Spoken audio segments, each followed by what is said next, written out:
ونسلم علی رسولہ الکریم اما بعد فاعوذ باللہ من الشیطان الرجیم بسم اللہ الرحمن الرحیم وَأَمَّا السَّائِلَ فَلَا تَنْهَرْ إِنَّ اللَّهَ وَمَلَائِكَتَهُ يُصَلُّونَ عَلَى النَّبِيِّ يَا أَيُّهَا الَّذِينَ آمَنُوا صَلُّوا عَلَيْهِ وَسَلِّمُوا تَسْلِيمًا اللہم صلی علی سیدنا محمد وعلی آل سیدنا محمد وبارک وسلم الصلاة والسلام علیکہ یا رسول اللہ وعلی آلکہ واصحابکہ یا حبیب اللہ۔ حضرات علماء کرام،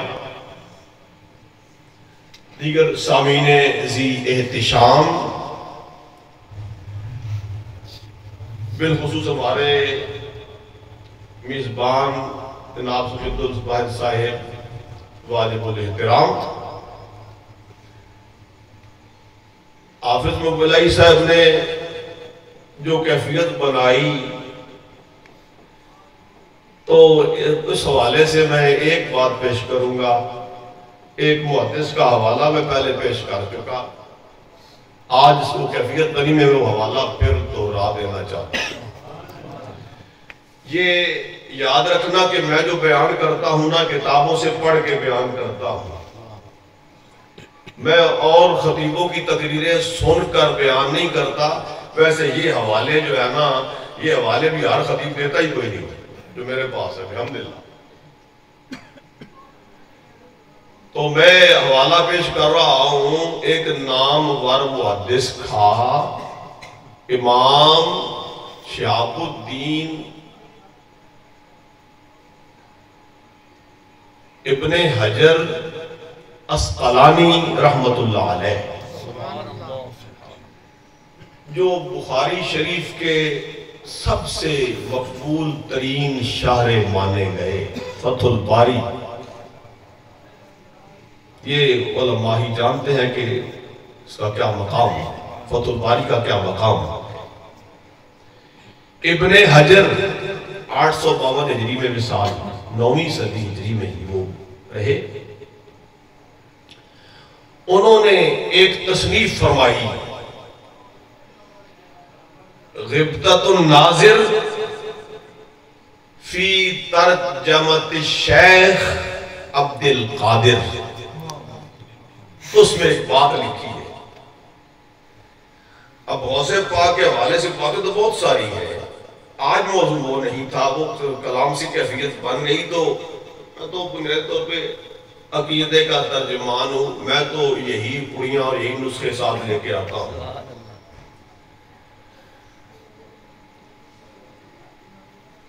حضرت علی بن متی بیان فرماتے ہیں، ابن حجر عسقلانی رحمت اللہ علیہ نے غبطۃ الناظر میں یہ لکھا ہے، فرماتے ہیں میں حضرت بقا بن بطو ہم دونوں حضرت شیخ عبد القادر جیلانی رحمت اللہ تعالیٰ علیہ کے ساتھ ہیں، اور حضرت تشریف لے گئے حضرت امام احمد بن حنبل رضی اللہ تعالیٰ عنہ کی قبر انور پر۔ آپ حملی المذہب ہے غوث پاک، تو اپنے فقہی امام کی قبر پہ غوث پاک تشریف لے گئے۔ بریلی والوں نے نہیں لکھا ہے، ابن حجر نے لکھا ہے۔ جب قبر پہ جا کے حضرت غوث اعظم نے اپنے امام کو سلام کہا، ابن حجر لکھتے ہیں حضرت الامام کی قبر انور شق ہوئی، امام قبر سے باہر تشریف لے آئے۔ میرے عبد القادر تو مجھے سلام کہنے آیا ہے، اس سلام کا جواب تو یہ ہے کہ میں تجھے سینے سے لگاؤں۔ قبر سے نکل کر عبد القادر جیلانی کو امام محمد بن حنبل رحمت اللہ تعالیٰ علیہ نے سینے سے لگا دیا، اور پھر اپنا جبہ مبارکہ عطا فرمایا، اور فرمایا کہ قیامت تک لوگ شریعت و طریقت میں تمہارے محتاج رہیں گے۔ احمد بن حنبل رحمۃ اللہ تعالیٰ علیہ مجتہد مطلق اور بڑی شان والے ہیں، بڑی شان والے ہیں۔ اب موضوع میں ادھر نہیں لے جانا چاہتا ہوں، باتیں تو میرا دل کھینچ رہی ہیں، لیکن میں بات کو ادھر میلاد کی طرف لانا چاہتا ہوں۔ تو غوث پاک تو وہ ہے کہ اپنے امام کی قبر پہ جائیں، جس کی تقلید کرتے ہیں، وہ قبر سے اٹھ کر استقبال کرے اور گلے لگائے۔ اب آپ لوگ ٹینشن نہ لیں کہ یہ عجیب سی بات کہہ دی ہے، میں بھابیوں کی کتابوں سے، آج کتابوں سے دکھا سکتا ہوں جو خود ان کے بزرگوں نے بیان کیا۔ جلدی سنا دیتا ہوں۔ کرامات اہل حدیث، کرامات اہل حدیث کا حوالہ عبد المجید خادم سدروی مصنف ہیں۔ مجدد الف ثانی رحمۃ اللہ تعالیٰ علیہ کے پوتے حضرت ضیاء معصوم صاحب افغانستان سے، کابل سے آئے پٹنہ میں، اور مشہور سیرت نگار اہل حدیث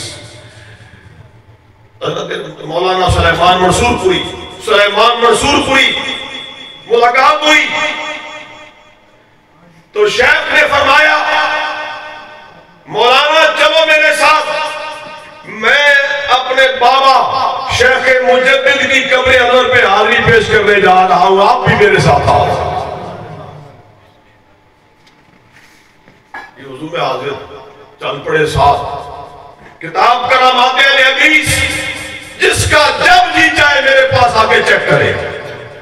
اور یہ بھی بتا دوں، میرے پاس پرانی ہے، اب نئی سے یہ کرامت بھی نکال دی گئی ہے، یہ بھی بتا دوں آپ۔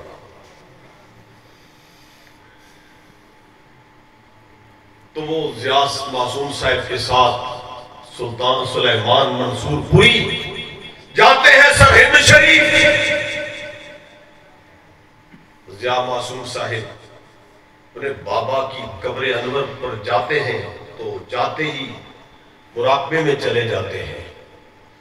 یہ لکھا ہے سدروی صاحب نے کہ یہ دیکھا تو سلیمان منصور پوری کہتے ہیں کہ میں نے سوچا، یہ دل میں سوچا کہ باپ بیٹے نے آپس میں کوئی راز کی بات کرنا ہوگی، اس لیے میں اٹھ کے دور چلا جاؤں۔ یہ سوچ کر میں نے اٹھنا چاہا تو شیخ مجدد نے اپنی قبر سے ہاتھ نکالا، میرا ہاتھ پکڑ لیا اور فرمایا مولوی صاحب بیٹھ جاؤ، ہم کوئی بات آپ سے راز میں رکھنا نہیں چاہتے۔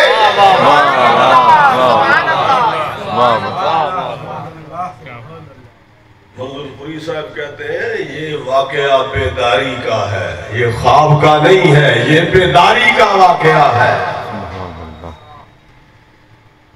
اور اس طرح کی بہت ساری روایتیں ہیں میرے پاس، تو میں سنا رہا ہوں، کوشش کرتا ہوں کہ سناؤں کہ سرآمد روزگارے ہی فقیرے دیگر دانائے راز آیت کے نایت، کہ میں اپنے جانشینوں کے لیے اب یہ باتیں بیان کرتا ہوں کہ یہ محفوظ کر لیں۔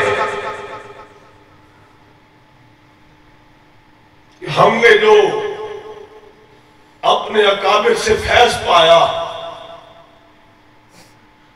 استاذ العلماء مولانا غلام مرتضیٰ صاحب سے اور اپنے والد کریم سے جو برکتیں حاصل کی، جو خانقاہ معلیٰ مکھڑ شریف سے اور گورڈا شریف سے ہمیں برکات حاصل ہوئی، اب کا تقاضا ہے کہ ہم اپنی تمام تر صلاحیتیں اس عظیم مسلک کے لیے وقف کریں، نہ اپنا وقت ضائع کریں، نہ لوگوں کا وقت ضائع کریں۔ فتنوں کا دور ہے، ہر طرف سے اہل سنت کے عقائد پر تنقیدیں کی جا رہی ہیں، مسلک مذاق بن گیا، جس کی کوئی حیثیت بھی نہیں ہے وہ بھی بک بک شروع کر دیتا ہے، وہ کرامات کا مذاق اڑاتا ہے، کوئی ہماری رسومات کا مذاق اڑاتا ہے۔ اس لیے اپنی تمام تر رسومات، اپنی تمام تر عقائد، اپنے افکار میں غیروں کی کتابوں سے اس لیے بیان کرتا ہوں۔ میرے پاس حوالوں میں الحمدللہ ہم باہر لگے ہوئے، تو پھر شیخ مجدد قبر سے ہاتھ نکال سکتے ہیں، یہ تو پچھلی سے 100 سال کو مشکل ہوا ہوگا، تو پھر امام احمد بن حنبل رحمۃ اللہ تعالیٰ امام اللہ امام پھر وہ کیوں نہیں قبر سے باہر تشریف لا سکتے ہیں؟ عزیزان محترم، میں نے ایک حوالہ اور پیش کرنا ہے۔ میں نے جس شخصیت کا ابھی حوالہ پیش کیا، امام ابن حجر اسقلانی رحمت اللہ تعالی علیہ، انہوں نے ایک تصنیف فرمائی بلوغ المرام من ادلۃ الاحکام، حدیث شریف سے انہوں نے مسائل استنباط کر کے یہ کتاب مرتب کی، بلوغ المرام من ادلۃ الاحکام۔ اس کتاب کی شرح لکھی بزبان فارسی مشہور و معروف اہل حدیث عالم نواب سید صدیق بن حسن خان قنوجی بھوپالی، نواب صدیق حسن خان کے نام سے جانے جاتے ہیں، انہوں نے مسک الختام کے نام سے بلوغ المرام کی شرح لکھی، اس میں ایک حدیث شریف پر بحث کرتے ہیں۔ اب میں اس موضوع کی طرف آ رہا ہوں، وَأَمَّا السَّائِلَ فَلَا تَنْهَرْ، پھر میں آ رہا ہوں۔ اللہ نے فرمایا کوئی منگتا آ جائے نہ اسے جھڑکنا کوئی نہیں، منگتے کو نہیں جھڑکنا، سائل کو جھڑکنا نہیں، دیتے جائیں آپ دیتے جائیں۔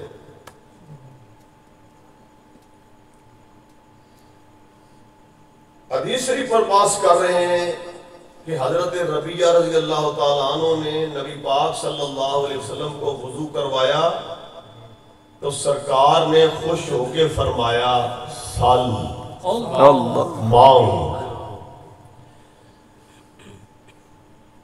میں اپنے خطبہ سے علماء سے بچپن سے سنتا آ رہا ہوں، یہ مطلقاً فرمایا سال، اس کا مطلب ہے کہ حضور جس کو جو دینا چاہیں دے سکتے ہیں، حضور مالک و مختار،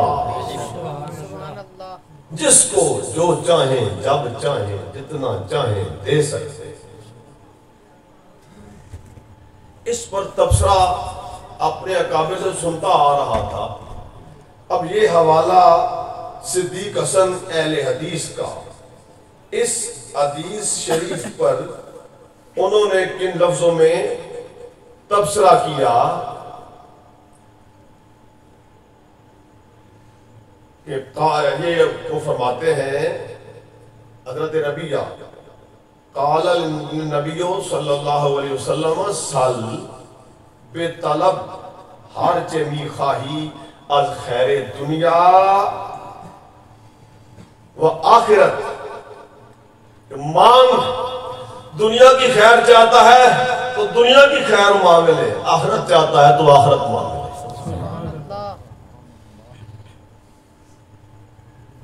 وَأَز اطلاق ہی سوال کہ فرمود بخواہ و تخصیص نہ کردہ بے مطلوب خاص، حضور نے فرمایا مان، مطلقاً فرمایا، کسی شے کا نام نہیں لیا۔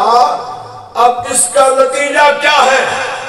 معلوم می شود کہ کار ہما بدست و ہمت کرامت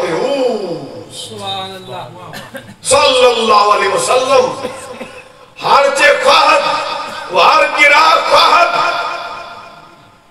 بِإِذْنِ پروردگار خود بدحد۔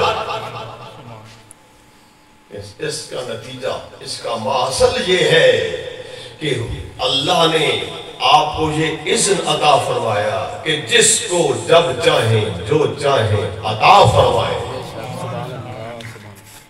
صدیق حسن خان یہ لکھنے کے بعد ایک شعر نقل کرتے ہیں وہ بھی وہابیت کش شعر ہے، وہابیت کش، ان کو گڑے میں دھکیلنے والا وہابیوں کو۔ فَإِنَّ مِن جُودِكَ الدُّنْيَا وَضَرَّتَهَا سبحان اللہ۔ فَإِنَّ مِن جُودِكَ الدُّنْيَا وَضَرَّتَهَا وَمِنْ عُلُومِكَ عِلْمَ اللَّوْحِ وَالْقَلَمِ وَمِنْ عُلُومِكَ عِلْمَ اللَّوْحِ وَالْقَلَمِ۔ سبحان اللہ۔ قصیدہ بودا شریف کا شعر ہے، بلا نکیر بلا تان و تنقید نقل کر دیا، اس کا مطلب ہے کہ صدیق حسن اس شعر کو صحیح مان رہے ہیں۔ مضمون کیا ہے شعر کا؟ یا رسول اللہ، یہ دنیا اور دوسری دنیا، یہ دونوں دنیایں سرکار آپ کے جود و کرم کا فیض، آپ کی عطا ہے سرکار، یہ آپ کا جود و کرم ہے۔ جود و کرم میں سے یہ آپ کے جود و کرم کے سبب ہے، بازیہ بناؤ یا اس کو سببیہ قرار دو من کو۔ فَإِنَّ مِن جُودِكَ الدُّنْيَا وَضَرَّتَهَا وَمِنْ عُلُومِكَ عِلْمَ اللَّوْحِ وَالْقَلَمِ۔ اور لوح و قلم کے علوم سرکار آپ کے علموں میں سے، لوح و قلم میں جو کچھ ہے آپ کے علوم کا باز ہے، آپ کے علوم کا جز ہے۔ اب یہ نقل کرنے کے بعد ایک فارسی کا شعر لکھتے ہیں جو یہی مضمون اور واضح کر دیا، امت کو، قارئین کو یہ پیغام دیا کہ یہ فالتو باسوں میں نہ پڑھو، بس رسول اللہ کی بارگاہ میں آ کے دامن پھیلاؤ۔ اگر خیریت دنیا عقبا آرزو داری، اگر خیریت دنیا عقبا آرزو داری، بے درگاہش بیاؤ ہر چمی خواہی تمنا کن۔ دعوت دے رہے ہیں، درس دے رہے ہیں،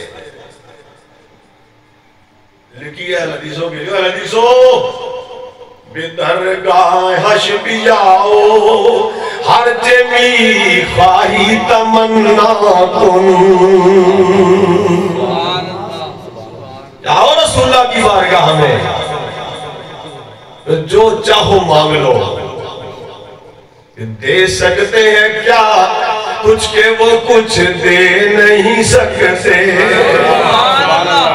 دے سکتے ہیں کیا کچھ کہ وہ کچھ دے نہیں سکتے، یہ باس نہ کر ہوش میں آ اور بھی کچھ مانگ، یہ باس نہ کر ہوش میں آ اور بھی کچھ مانگ، اب تنگ یہ داماں پہ نہ جا اور بھی کچھ مانگ، ہے آج وہ مائل بعطا اور بھی کچھ مانگ، ہر چند کے آقا نے بھرا ہے تیرا کش کو، ہر چند کے آقا نے بھرا ہے تیرا کش کو، آواز پہ آواز لگا اور بھی کچھ مانگ، آواز پہ آواز لگا اور بھی کچھ مانگ، اب تنگ یہ داماں پہ نہ جا اور بھی کچھ مانگ۔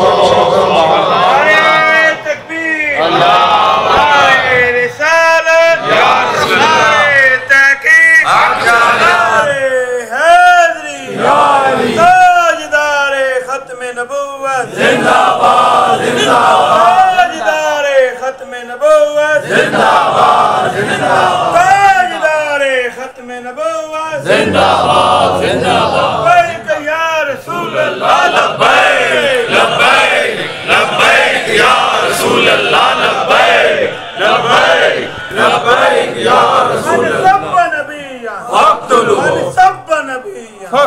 من سب نبی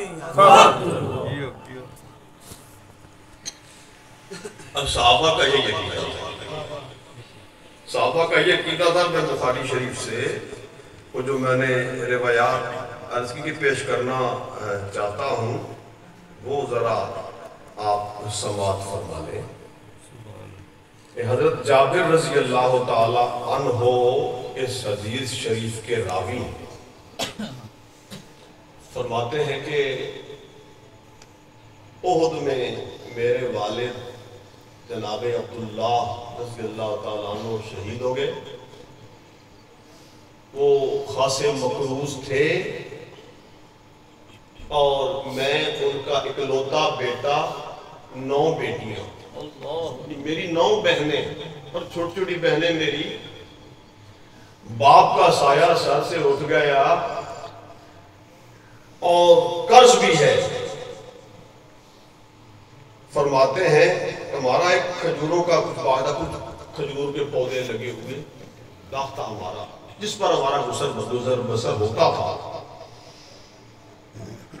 فرماتے ہیں کہ میں نے قرض خواہوں سے کہا کہ جتنی کھجوریں باغ میں اس وقت موجود ہیں نا، یہ آپ لے لو اور مزید تقاضا چھوڑ دو۔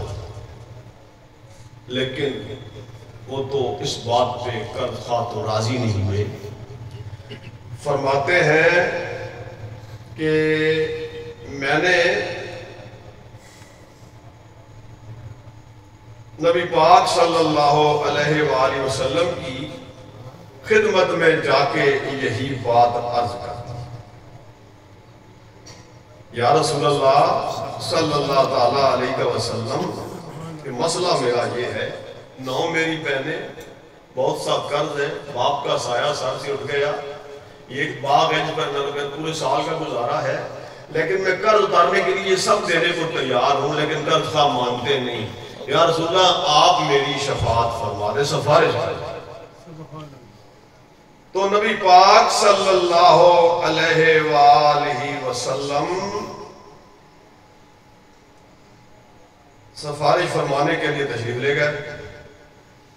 حضور نے سفارش فرما دی تو لیکن قرض خواہ پھر بھی مطمئن نہ ہوئے، راضی نہیں۔ ہم تو اپنا پورا جو حق بنتا ہے آپ سے وصول کریں گے، ہم معاف کرنے کو چھوڑنے کو بالکل تیار نہیں ہیں۔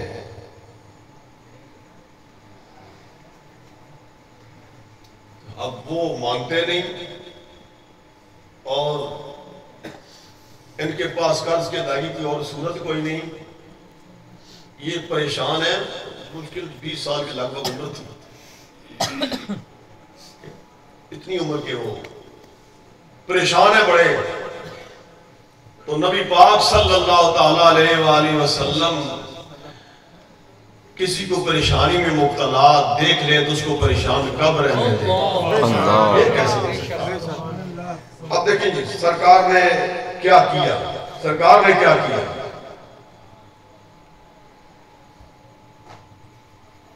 فرماتے ہیں حضرت جابر روایت کر رہے ہیں، فجاءہ رسول اللہ صلی اللہ علیہ وسلم فکلم الیہودی لیاخذ ثمر نخلہ باللتی لہ فابا۔ حضور یہودی کے پاس اسی لائے، بھئی تم مجھے جو باغ میں جو ہے نا یہ تم لے لو، بس اسی پر عناد کر لو، وہی تقاضا نہ کرو۔ فابا، یہودی نے انکار کیا۔ یہودی جو ہوا، یہودی نے انکار کیا۔ پھر کیا ہوا؟ فدخل رسول اللہ صلی اللہ علیہ وسلم، اور رسول اللہ نے چندہ مہم شروع نہیں کی، جابر کے لیے چندہ مہم شروع نہیں کی۔ رسول اللہ نے کیا کیا؟ فدخل النخلا، حضور کھجوروں کے باغ میں داخل ہوئے۔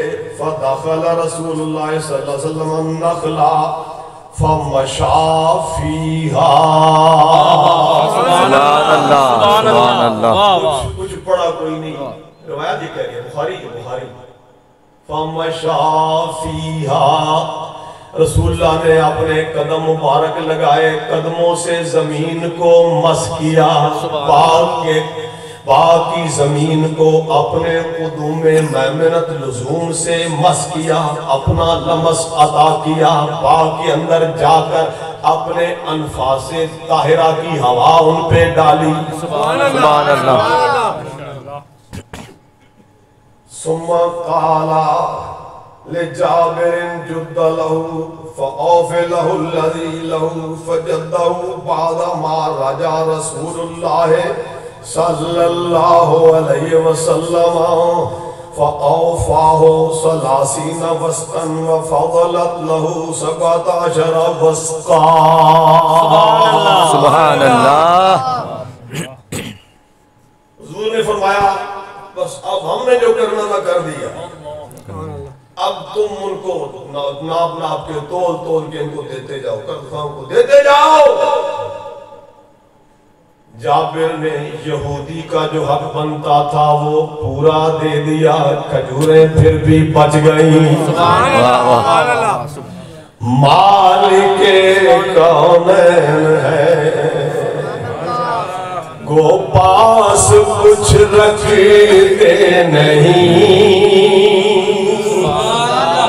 مالک کونین ہے گو پاس کچھ رکھتے نہیں دو جہاں کی نعمتیں ہیں ان کے خالی ہاتھ میں دو جہاں کی نعمت فَإِنَّ مِن جُودِكَ الدُّنْيَا وَضَرَّتَهَا دو جہاں کی نعمتیں ہیں ان کے خالی ہاتھ میں ایک اور مزے کی بات آگے آ رہی بڑی مزیدار بات میں نے تو بڑا لطف لیا اس بات سے یقیناً آپ بھی لیں گے قرض سارا ادا ہو گیا اور ان کے لیے اپنے کھانے پینے کے لیے کھجوریں بچ بھی گئیں وہ کتنی بچی اس باس میں نہیں جانا وہ تو روایت کر رہے ہیں کہ یوں لگتا جیسے کسی نے ان کھجوروں کو تو چھوا بھی نہیں ایک کھجور بھی کم نہیں ہوئی وہ ڈھیر ویسے کا ویسا لگا ہوا تو فرماتے ہیں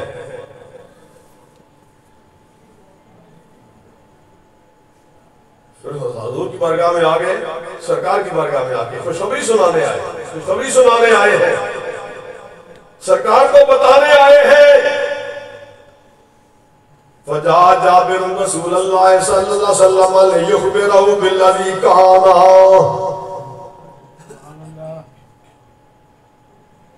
ساری بات بتا دی حضور کو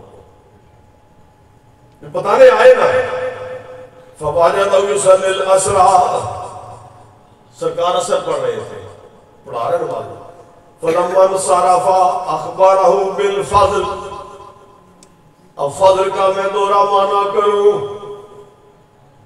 فضل جو ظاہر بچ گیا اس کو بھی فضل کہتے ہیں اگر یوں کہوں تو بڑا اچھا لگے گا یا رب کریم یا رسول اللہ صلی اللہ علیہ وسلم آپ نے بڑا فضل کیا بڑا فضل کیا بڑی مہربانی فرمائی قرضہ بھی ادا ہو گیا ہمارا سال کا خرچہ بھی بچ گیا بات وہ مزے کی آگے آ رہے ہیں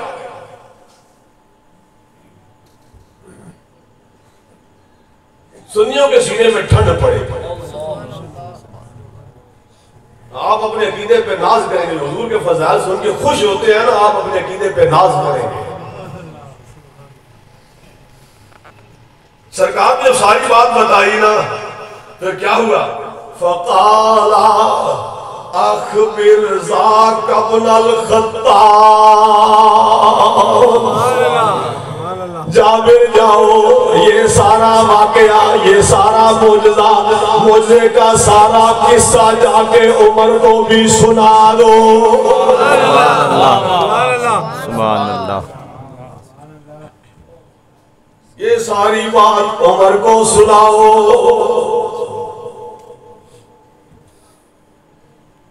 اس میں کیا برا ہو سکتا ہے؟ اب یہ میرا استعمال ہوگا میرا۔ عمر ہے نا، عمر ہے جڑا بڑی تسل والا ہے۔ تو اب یہودی نے حضور کی بات نہیں نہ مانی،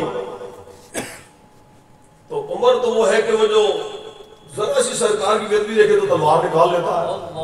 یہاں تو جاتا ہے میں اس کا سر قلم کروں، میں اس کا سر قلم کروں، میں اس کا سر قلم کروں۔ اب یہ قرض کا معاملہ تھا، یہودی نے حضور کی سفارش نہیں مانی۔ اب اس وجہ سے عمر کا دل دکھی تھا،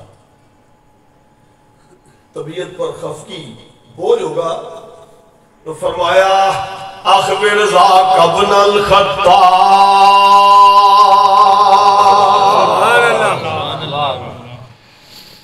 ایسی خوشی کی باتیں، ایسی فضائل کی باتیں اپنوں ہی کو سنائی جاتی ہیں۔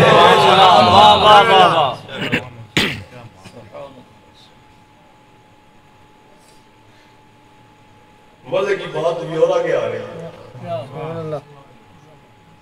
سرکار کی بات سے تو کوئی بات بڑی نہیں ہو سکتی، لیکن یہ بات بھی بڑی مزیدار ہے کہ عمر نے کیا کہا۔ پھر آپ سوچ رہے ہیں عمر نے پھر کیا کہا، پھر عمر نے کیا کہا؟ دیکھیں عمر کا عقیدہ، بخاری شریف سے پڑھ رہا ہوں جناب۔ عمر نے کیا کہا؟ فقال له عمر لقد علمت حين مشى فيها رسول الله صلى الله عليه وسلم ليباركن فيها۔ جابر تم تو یہ سب کچھ دیکھ کے بیان کر رہے ہو، اور مجھے تو پہلے ہی پتا تھا کہ سرکار نے جب باغ میں قدم رکھ دیا تو برکت ہی برکت حاصل ہو جائے گی۔ سبحان اللہ، سبحان اللہ۔ عمر کو تو پہلے ہی پتا تھا کہ ایسا ہی ہونے والا ہے کہ اللہ کا محبوب کائنات کا مالک و مختار جب دینے کو بھی کائے سرے کوئے گدایا۔ حضور جب دینے کے لیے جائیں پھر کیسے ہو سکتا ہے کہ وہ قرض پورا بھی نہ اترے؟ کہ جب دینے کو بھی کائے سرے کوئے گدایا، لب پر یہ دعا تھی میرے منگتوں کا بھلا ہو۔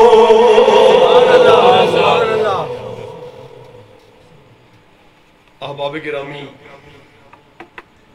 اگر آپ اجازت دیں تو میں زیادہ تفصیل میں جائے بغیر جابر کی دو روایتیں اور بھی آپ کو سنا دوں۔ تشریح زیادہ نہیں کروں گا، زیادہ شعر بھی نہیں پڑھوں گا، ذوق بھاگ گیا آخر میں کچھ پڑھ گا۔ میں وہ مسئلہ پورا کرنا چاہتا ہوں۔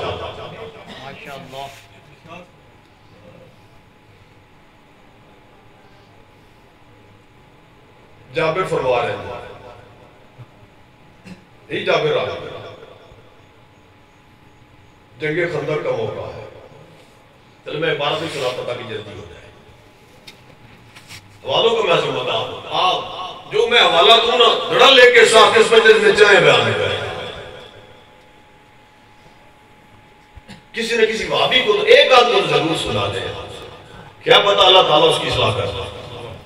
اتنا کام اگر آپ کر لیں نا تو بہت بڑی خدمت ہو جائے گی۔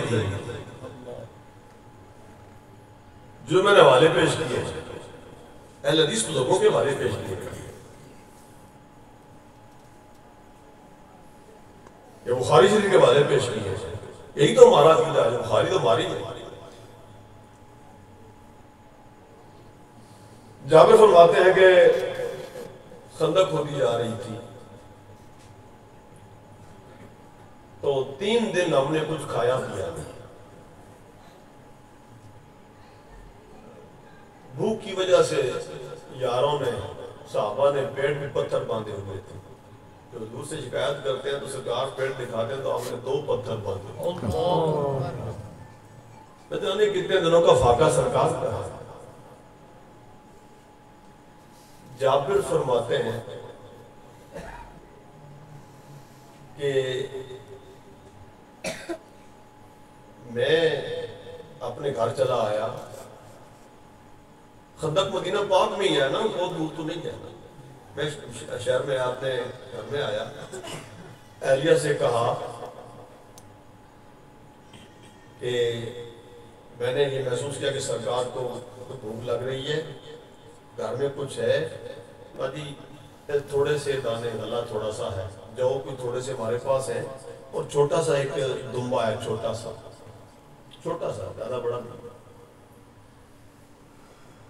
تو چلو اس کو تم تیار کرو، ذبح کیا، گوشت بنایا، کہا تم کھانا تیار کرو، یہ کہہ کر گئے سرکار کی بارگاہ میں، جا کر عرض کی یا رسول اللہ کہ آپ اپنے چند صحابہ جو تعداد 10 سے کم بنتی ہے، نفروں میں نفر کا ہے، چند 9 سے 10 سے کم بنتا، اتنا میں نے بندوبست کیا ہے سرکار، آپ اور یہ اتنے سے 8-9 بندے ساتھ آ جائیں تو کھانا تناول فرما رہے ہمارے گھر میں۔ اب جابر کو تو اپنی بھوک کی یاد کوئی نہیں، کسی اور کی بھوک کی یاد کوئی نہیں، جابر کو تو حضور کی بھوک یاد، یہ تو جابر کا ذوق ہے نا، اور سرکار تو سرکار ہے، وہ صرف جابر کے تو نہیں ہے، وہ تو سب کے سرکار ہے۔ فرمایا میرے صحابہ چلو جابر نے ضیافت دی ہے، دعوت دی ہے، سب چلو میرے ساتھ، دعوت 9-10 بندوں کی، سرکار 300 کا قافلہ لیے جابر کے گھر، وہ پریشان ہے، کیا ہوگا؟ آپ فکر نہ کرو، جس نے دعوت دی ہے وہ جانے، اس کا کام جانے، ہمیں کیا ٹینشن ہے، ہمیں کیا ٹینشن ہے؟ پھر حضرت میں یاد آتے ہیں، محسوس نہ کیجئے گا، میرا ذوق ہی ایسا ہے کہ کیوں کہوں بے کس ہوں میں، کیوں کہوں بے بس ہوں میں، تم ہو میں تم پر فدا، تم پہ کروڑوں درود۔ اصل میں کیوں کہوں میں میرا کوئی نہیں، میں کیوں کہوں میرا کوئی نہیں، ہم کیوں کم بیچارے ہیں، ہم کیوں کہیں بے سہارے ہیں، یا رسول اللہ آپ جو ہیں پھر کس شے میں کمی ہو سکتی ہے؟ فرمایا کہ میرے آنے سے پہلے ہنڈیا چولہے سے نہ اتارنا اور روٹیاں نہ لگانا میرے آنے سے پہلے، مجھے ذرا آنے دو۔ سرکار تشریف لے گئے، آپ نے کیا کیا؟ آپ نے اپنا لعاب دہن شریف ہنڈیا میں ڈالا، لعاب دہن شریف آٹے میں ڈالا۔ اب اگر پتہ چلے فلاں نے تھوک دیا ہے تو اس کو کھائے گا ہی کوئی نہیں، اس کو کوئی نہیں کھائے گا، لیکن یہ تو جس سے کھاری کنویں شیرے جاؤں سرکار کا لعاب دہن مبارک ہے۔ فرمایا کہ بس اب لعاب دہن شریف ملا دیا نا، فرمایا اب ہنڈیا اتارو، روٹیاں پکاؤ، کسی پکانے والی کو بلا لو کہ بہت ساری روٹیاں پکانی ہیں۔ کے صحابہ آتے ہیں، گھر میں جتنی جگہ تھی نا 10-12 بندے، آتے جاؤ کھاتے جاؤ، آتے جاؤ کھاتے جاؤ، یہ رسول اللہ کا لنگر ہے۔ سبحان اللہ۔ پیچھے میں جو روایت سنائی نا، اس روایت میں بخاری میں ایک صاحب اور بات لکھی ہے، وہاں کی لڑائی سے واپس آ رہے تھے، جابر فرماتا ہے کہ میرا گھوڑا وہ چل نہیں رہا تھا، تھک گیا تھا یا ریل ہو گیا تھا، چل نہیں رہا تھا، تو میں نے شکایت کی یا رسول یہ چلتا نہیں، تو نبی پاک صلی اللہ علیہ وسلم نے سے ٹھوکر لگائی، وہ چلنے لگا، وہ چلنے لگا، بہت تیز چلنے لگا، تو سرکار نے فرمایا کہ یہ مجھ پر بھیج دو، تو ٹھیک ہے یا رسول اللہ۔ مدینہ پاک میں پہنچے تو میں سرکار کی خدمت میں حاضر ہوا. میں نے کہا رسول اللہ یہ آپ نے کہا تھا یہ آپ لے لیں. آپ حضور نے لے لیا. جو دام طے ہوئے تھے وہ حضور نے دے دیے, دام دے دیے. اب سودا ہو گیا. پھر حضور نے فرمایا جابر اب دام بھی تم ہی لے جاؤ اور گھوڑا بھی تم ہی لے جاؤ. سبحان اللہ سبحان اللہ.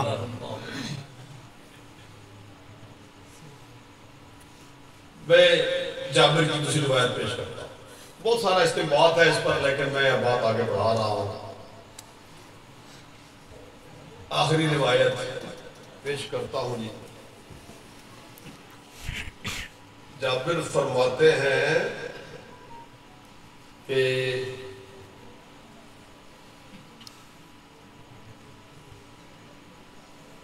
ہمارے پاس پانی کی ہوگی قلت.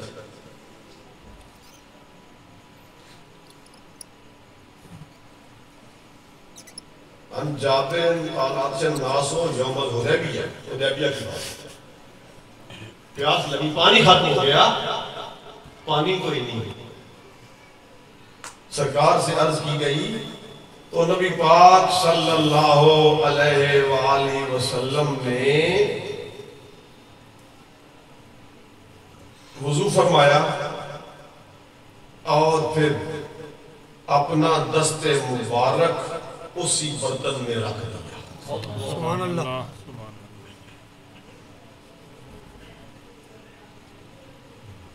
پنجہ مبارکہ جو رکھا پانی میں اس برتن میں, تو اس پنجہ مبارک سے سرکار کے پنجہ پاک سے پانی کے چشمے تھے. سبحان اللہ سبحان اللہ. پانی جاتی پڑیا,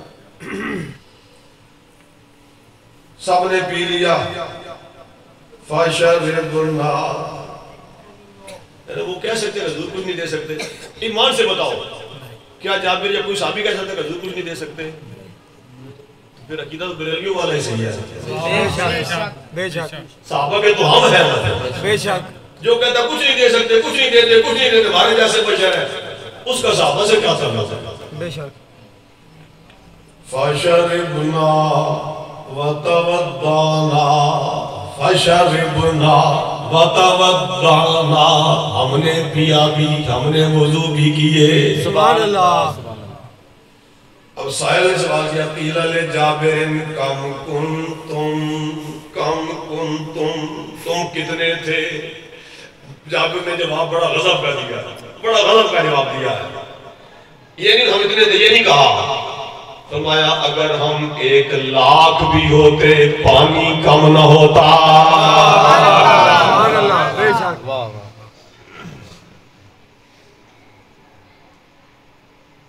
اس میں تھم تھم ہے کہ زمزم, اس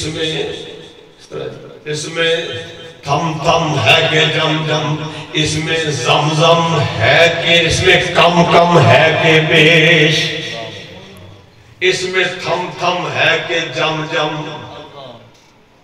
حضرت حاجرہ پاک نے کہا زم رک جا رک جا رک جا. حاجرہ پاک نے روکا. حضرت بولے یہ جو چشمہ حضور کا ہے اس میں تھم تھم ہے کہ جم, اس میں کم کم ہے کہ بیش. کثرت کوثر میں زمزم کی طرح کم کم نہیں. سبحان اللہ سبحان اللہ. محمد رضا خان رحمۃ اللہ تعالیٰ علیہ, کثرت کوثر میں زمزم. اب تو بھی پیسوں سے ملتا ہے, بڑی مشکل سے ملتا ہے, بڑی مشکل سے ملتا ہے, پیسوں سے ملتا ہے. تو کثرت کوثر میں زمزم کی طرح کم کم نہیں. فَشَرِبْنَا وَتَوَضَّعْنَا. کتنے تھے کتنے تھے کتنے تھے؟ جواب ہی دیا کتنے تھے. قَالَ لَوْ كُنَّا 100,000 لَكَفَانَا. 100,000 100,000 سبحان اللہ. لاکھ بنتا ہے, 100,000 لاکھ بنتا ہے. وہ گنتی اس طرح گنتی کرتے ہیں. لو کننا 100,000 لکفانا. اگر ہم 1,00,000 بھی ہوتے پانی کم نہ ہوتا، کیونکہ کثرت کوثر میں زمزم کی طرح کم کم نہیں۔ سبحان اللہ۔ پھر اس کے بعد پتہ ہے کہ ہم 500 اس وقت 500 سرکار نے جن کو سیراب کر دیا، پیاس مٹا دی، وضو بھی کرا دیا۔ تو احباب گرامی، یہ سرکار کی عطائیں، یہ اہل سنت و جماعت کا کھرا عقیدہ جو ہمیں محدثین نے دیا، جو ہمیں اولیاء نے دیا، جو ہمیں پیروں نے دیا، یہ وہ عقیدہ ہے۔ اس کے بارے میں بالکل آپ شک نہ لائیں۔ دل میں ذرا سا بھی شک پیدا ہونا تو آپ نٹ گھڑیاں والی مسجد میں آ جائیں، جو بھی الجھن ہو انشاءاللہ مشائخ اور اکابر اساتذہ کی برکت سے انشاءاللہ اطمینان قلب آپ کو حاصل ہو انشاءاللہ۔ وآخر دعوانا